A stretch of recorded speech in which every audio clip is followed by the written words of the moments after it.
Hey Be, kembali lagi sama gua.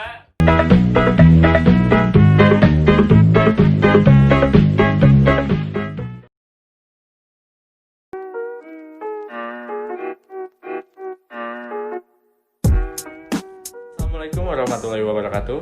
Nama saya Muhammad Fars Ramadan, NIM 1909627 dari kelas 2B Kewirausahaan. Di sini, saya akan mempresentasikan tentang perekrutan dan manajemen bakat.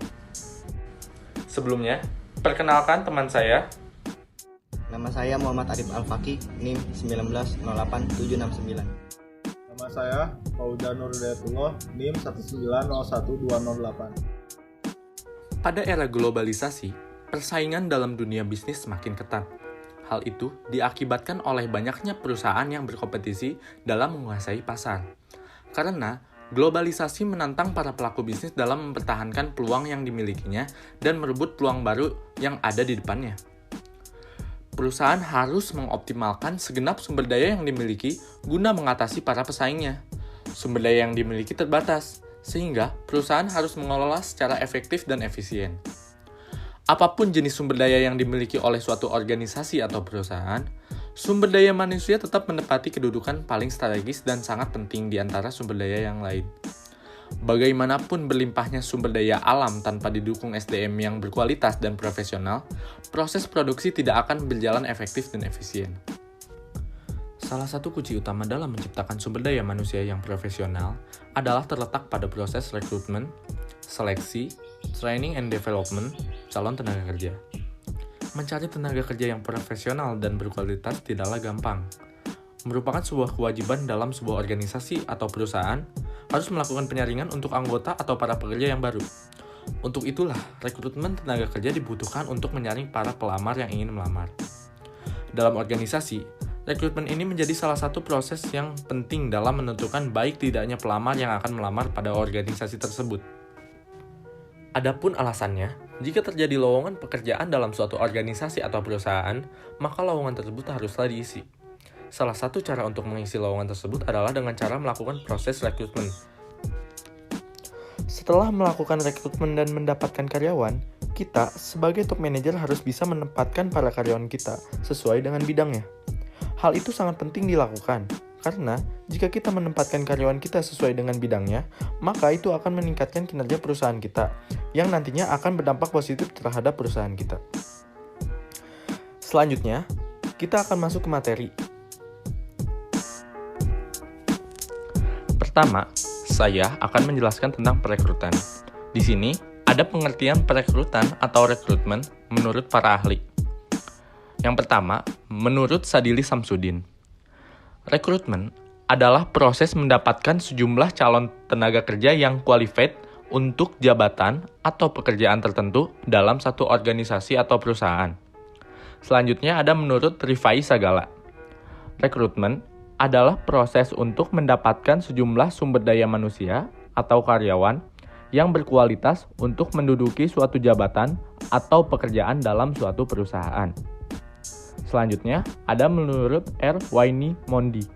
Perekrutan adalah proses menarik orang-orang pada waktu yang tepat, dalam jumlah yang cukup, dan dengan persyaratan yang layak untuk mengisi lowongan dalam organisasi.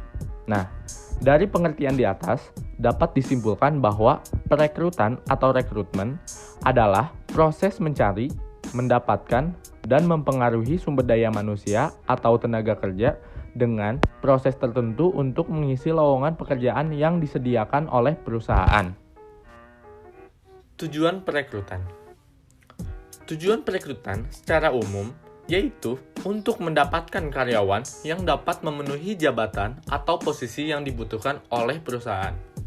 Selain itu, saya juga mengutip dari Henry Simora tentang tujuan perekrutan. Menurut beliau, tujuan perekrutan yang pertama yaitu untuk memikat sekumpulan besar pelamar kerja sehingga organisasi akan mempunyai kesempatan yang lebih besar untuk melakukan pemilihan terhadap calon pekerja yang dianggap memenuhi standar kualifikasi organisasi. Kedua, yaitu tujuan masa pengangkatan atau post-hiring goals, adalah penghasilan karyawan yang merupakan pelaksana yang baik dan akan tetap bersama dengan perusahaan sampai jangka waktu yang masuk akal. Ketiga, adanya upaya perekrutan hendaknya mempunyai efek lebaran atau spillover effect, yakni cita umum organisasi haruslah menanjak dan bahkan pelamar yang gagal harus mempunyai kesan-kesan positif terhadap perusahaan. Selanjutnya ada proses rekrutmen. Yang pertama ada sourcing proses atau proses pengadaan. Proses pengadaan adalah proses menarik pelamar yang memenuhi kebutuhan yang ada melalui sumber yang tersedia. Metode yang umum digunakan adalah sumber daya internal dan eksternal. Untuk menarik pelamar, ada berbagai pilihan, seperti melalui surat langsung, bursa kerja, dan headhunter. Oh ya, bagi yang belum mengetahui headhunter adalah para rekruter yang mencarikan kandidat bagi perusahaan-perusahaan untuk mengisi posisi-posisi kunci yang lowong di perusahaan tersebut. Selanjutnya, untuk membantu mengurangi kemungkinan keluarnya karyawan yang belum lama bekerja, ada beberapa opsi untuk proses seleksi. Yang pertama, ada tes psikologis. Yang kedua, wawancara psikologi. Yang ketiga, tes teknis. Yang keempat, tes keterampilan manajer. Terakhir ada user process atau memahami proses pengguna.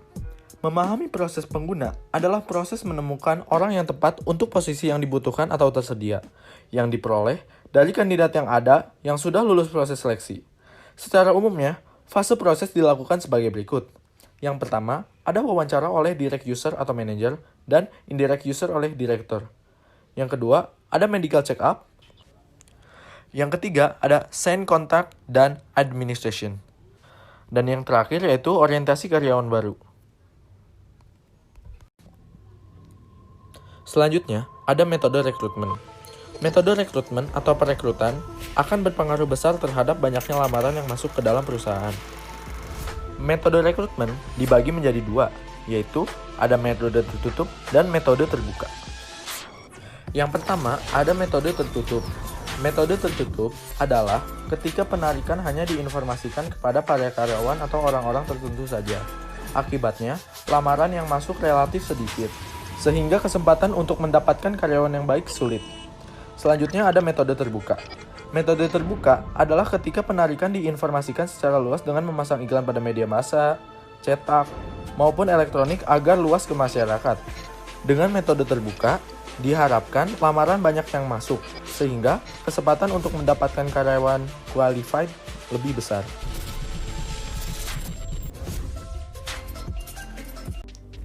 Selanjutnya, ada sumber-sumber rekrutmen. Yang pertama, yaitu sumber internal.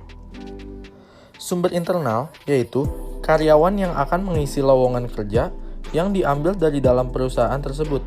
Hal ini dapat dilakukan dengan cara melakukan mutasi atau memindahkan karyawan yang memenuhi spesifikasi jabatan baru dari pekerjaan tersebut. Pemindahan karyawan bersifat vertikal, dalam artian yaitu promosi atau demosi, maupun bersifat horizontal. Jika masih ada karyawan yang memenuhi spesifikasi pekerjaan, sebaiknya perusahaan mengambil dari dalam perusahaan khususnya untuk jabatan manajerial.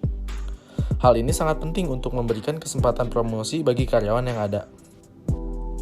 Ada hal yang harus dipertimbangkan, seperti yang pertama yaitu prosedur penempatan kerja harus ditentukan secara jelas. Maksudnya, prosedur tersebut harus diberitahukan secara langsung dan terbuka kepada seluruh karyawan yang ada, baik melalui surat maupun melalui pengumuman-pengumuman resmi. Periode waktunya juga harus jelas dan tepat. Selanjutnya, sebelum diadakan seleksi, pihak perekrut mestinya menyatakan spesifikasi pekerjaan yang diperlukan. Jangan sampai seperti ketika ada yang melamar, lalu kemudian seleksi. Karena pelamar tersebut baru saja mengetahui spesifikasi pekerjaan tersebut. Hal ini akan menimbulkan kekecewaan pada diri pelamar. Jika di awal-awal diberitahukan, maka pelamar dapat berpikir terlebih dahulu apakah akan mengajukan lamaran pada posisi tersebut atau tidak. Seperti itu. Yang terakhir, yang harus diketahui pelamar secara jelas dan terbuka adalah aturan main dan kriteria keputusan penerimaan. Ukurannya harus jelas, jangan terlalu banyak unsur objektif, dan juga hasilnya harus segera diumumkan sesuai waktu yang dijanjikan. Jangan sampai menunda-nunda intinya. Selanjutnya ada inventarisasi keahlian. Secara esensial, hal ini meliputi daftar nama karyawan, pendidikan, pelatihan, posisi sekarang, dan hal lain sebagainya. Hal yang sering sekali kurang tercatat dan terinventaris dengan baik adalah pelatihan-pelatihan yang pernah diikuti dan keahlian lain karyawan di luar pekerjaannya selama ini. Akibatnya, ketika ada lowongan untuk posisi tertentu, perekrut bingung apakah harus direkrut dari dalam ataukah dari luar. Sebaiknya, karyawan dari dalam harus diutamakan terlebih dahulu baru dari luar. Selanjutnya, hal yang harus diperhatikan yaitu rekomendasikan karyawan. Selanjutnya, hal yang harus dipertimbangkan juga yaitu tentang perekomendasian karyawan. Merekomendasikan karyawan lain sangat berguna bagi pimpinan yang sama sekali tidak tahu keadaan yang sebenarnya, dalam artian pimpinan baru dalam perusahaan. Tetapi, penerapan metode ini harus berhati-hati sebab mempunyai beberapa kelemahan, yaitu yang pertama ada fenomena kolusi dan nepotisme dapat terjadi akibat pertemanan atau persahabatan yang kental. Terkadang rekomendasi ini juga cenderung diskriminatif. Sumber eksternal. Rekrutmen eksternal adalah rekrutmen perusahaan yang berasal dari luar lingkungan perusahaan atau eksternal perusahaan. Semua perusahaan memerlukan perekrutan dari lingkungan eksternal apabila tidak ada karyawan dalam internal yang cocok untuk mengisi posisi yang dibutuhkan. Rekrutmen eksternal juga diperlukan jika suatu perusahaan memerlukan ekspansi bisnis yang menyebabkan kebutuhan tenaga kerja meningkat. Kendala-kendala rekrutmen agar proses penarikan berhasil. Perusahaan perlu menyadari berbagai kendala yang bersumber dari organisasi, pelaksanaan penarikan, dan lingkungan eksternal. Adapun kendala penarikan menurut Hasibuan sebagai berikut. Pertama, kebijaksanaan organisasi. Kedua, persyaratan jabatan. Ketiga, metode pelaksanaan penarikan. Keempat, kondisi pasar tenaga kerja. Kelima, solidaritas perusahaan.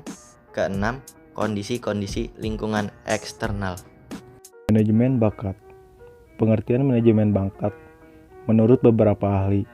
Yang pertama ada menurut Pella dan Inayati, manajemen talenta adalah serangkaian proses sumber daya manusia organisasi terpadu yang dirancang untuk mengembangkan, memotivasi, dan mempertahankan produktif terhadap karyawan yang terlibat.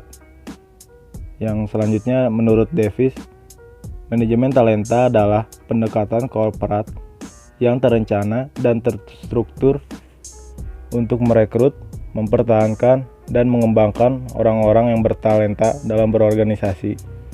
Jadi kesimpulannya, manajemen talenta adalah serangkaian proses sumber daya manusia terpadu dalam mengidentifikasi, mengelola, dan mengembangkan kemampuan seseorang berdasarkan kinerja yang dimiliki dengan tujuan mendapatkan karyawan yang tepat sesuai dengan pekerjaan yang diharapkan oleh perusahaan. Tujuan dan manfaat manajemen bakat. Tujuan dari manajemen bakat yang pertama, mengembangkan tim unggulan yang terbaik dalam kondisi bisnis yang penuh persaingan. Yang kedua, memperoleh calon pengganti untuk posisi kunci eksekutif. Yang ketiga, memungkinkan adanya saling pengisian antar eksekutif dari berbagai latar belakang fungsional, geografis, dan bisnis. Yang keempat, mengembangkan peluang-peluang karir yang diperlukan yang dapat mempertahankan dan menarik eksekutif terbaik. Yang kelima, membangun budaya yang mampu mendorong eksekutif terbaik menunjukkan kinerja di puncak potensinya. Selanjutnya, manfaat manajemen talenta. Yang pertama, tersedianya terus-menerus karyawan yang mencapai potensi terbaik mereka. Yang kedua, membantu perusahaan untuk menjawab tantangan bisnis. Yang ketiga, dapat memasuki wilayah pasar baru dan bisa bersaing dengan kompetitor. Yang keempat, mampu mengembangkan reputasi publik untuk menjadi tempat kerja yang bagus. Yang kelima, memupuk loyalitas para karyawan yang telah bekerja di perusahaan. Tahapan proses manajemen talenta. Yang pertama, menetapkan kriteria talenta. Yang kedua, menyeleksi grup pusat pengembangan talenta. Yang ketiga, membuat program percepatan pengembangan talenta. Yang keempat, menugaskan posisi kunci. Yang kelima, mengevaluasi kemajuan program.